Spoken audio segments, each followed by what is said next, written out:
தேசம் நமதாகும். சிந்திடும் நமது வியர்வை துளியால் தீர்வு உருவாகும். செங்கொடி ஏந்தி புறப்படு தோழா, தேசம் நமதாகும். சிந்திடும் நமது வியர்வை துளியால் தீர்வு உருவாகும். ஒற்றுமையுனது உயிரென கருது தடைகள். நம்ம தோழர்கள் சொன்னதை போன்று அந்த அசோக் பிள்ளரிலிருந்து துவங்கி நம்முடைய தென் சென்னை மாவட்டத்தினுடைய இளம் தோழர்கள் கம்யூனிஸ்ட் கட்சியில் எங்கே இளைஞர்கள் இருக்கிறார்கள் என்று இன்னும் சில பேர் நையாண்டியாக கேட்பது உண்டு. ஆனால் கம்யூனிஸ்ட் கட்சியில் இருக்க வேண்டிய இளைஞர்கள் அனைவரும் இளைஞர்கள் மட்டுமல்ல, ஓய்வு பெற்ற வயதை அடைந்தாலும் கூட அவர்கள் தொடர்ந்து இளைஞர்களாகவே இருக்கிறார்கள், சிந்திக்கிறார்கள் என்பதற்கு அன்பு தோழர் என் சங்கரையா அவர்கள் ஒரு மிகச்சிறந்த உதாரணம்.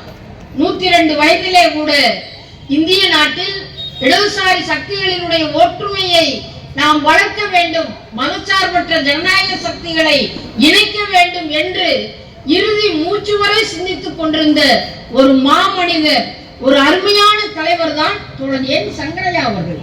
102 வயது. அவர் இறக்கும் வரை மட்டுமல்ல, அவர் இளைஞராக தான் இருந்தார். தோழராக நல்லக்கண்ணு அவர்கள் 100 வயதை தொட்டு விட்டார். அவரை சென்று பாருங்கள். அவர் புத்தகம் படித்துக் கொண்டிருக்கிறார், கடிதங்கள் எழுதி கொண்டிருக்கிறார், அவருடைய சிறை அனுபவங்களை பகிர்ந்து கொண்டிருக்கிறார். இந்திய கம்யூனிஸ்ட் கட்சியினுடைய நம்முடைய சுதந்திர போராட்ட வீரர். ஆகவே கம்யூனிஸ்ட் இயக்கத்தை சார்ந்தவர்கள் தான் 100 வயதை கடந்து வாழ்வார்கள் என்பதற்கு எங்களுடைய தலைவர்களினுடைய வாழ்க்கையே மிகச்சிறந்த முன்னுதாரணம். ஆகவே ஃபாஸ்ட் ஃபுட்ல சாப்பிட்டா இளைய வயதிலேயே ஹார்ட் அட்டாக் வருதுன்னு கிளப்பிட்டு இருக்காங்க பாருங்க, புதுசு புதுசா. அப்படி இல்லாம ஆகவே நம்முடைய தலைவர்களினுடைய வாழ்க்கை என்பது இவ்வாறான சூழலிலே கூட 100 வயது 102 வயது என்று பார்க்கிற பொழுது ஆச்சரியமாக இருக்கிறார். தோழர் அச்சுதானந்தன் அவர்கள் அடையப்பாவுடைய வரலாறை படித்த பிற்பாடு ஒரு மிக ஏழ்மையான ஈழவ குடும்பத்தை சார்ந்தவர். ஒரு 7ஆம் வகுப்பு கூட படிக்க செல்ல முடியாத ஒரு வறுமை, கயிறு இருக்கக்கூடிய ஒரு கூலி தொழிலாளியினுடைய பிள்ளை அவர்.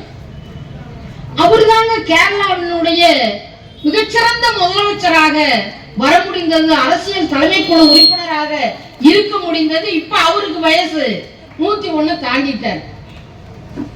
அப்போ ஆரோக்கியம் எங்க இருக்கிறது என்று சொன்னால், அறிவியல் பூர்வமாக இந்த செங்கொடி இயக்கத்திலே இருப்பவர்களிடம்தான் உடல் ஆரோக்கியமும் உள்ள ஆரோக்கியமும் இருக்கிறது என்பதை அவர்களுடைய வாழ்நாள் காட்டுகிறது தோழர்களே. ஆகவே அந்த அசோக் பிள்ளரிலிருந்து அந்த இளைஞர்கள், அந்த இளம் வீரர்களை பார்த்த பொழுது எனக்கு ஒரு செந்நதி, ஒரு சிவப்பு நதி முன்னால் அப்படியே நகர்ந்து கொண்டு செல்வதை போன்ற ஒரு தோற்றத்தை ஏற்படுத்தியது.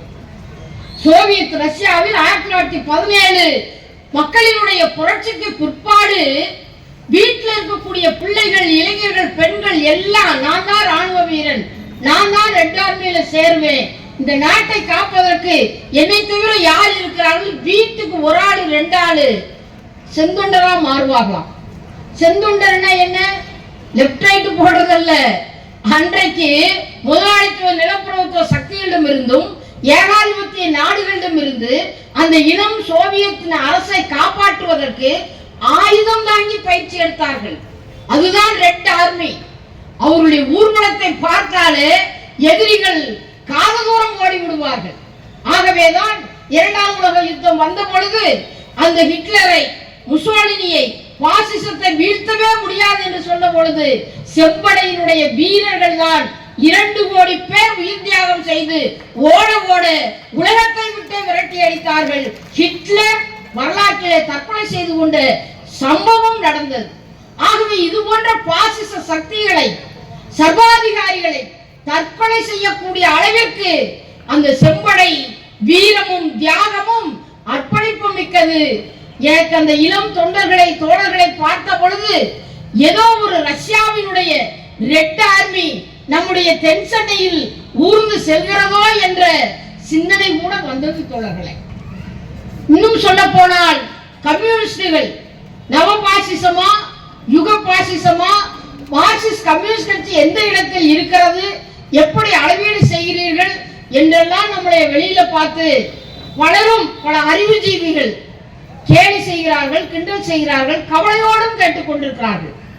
அவர்களுக்கெல்லாம் 24வது அகில இந்திய மாநாட்டில் இனி அங்கு வரக்கூடிய ஒரு 850க்கும் மேற்பட்ட பிரதிநிதிகள் விவாதித்து இறுதிப்படுத்த இருக்கிறார்கள்.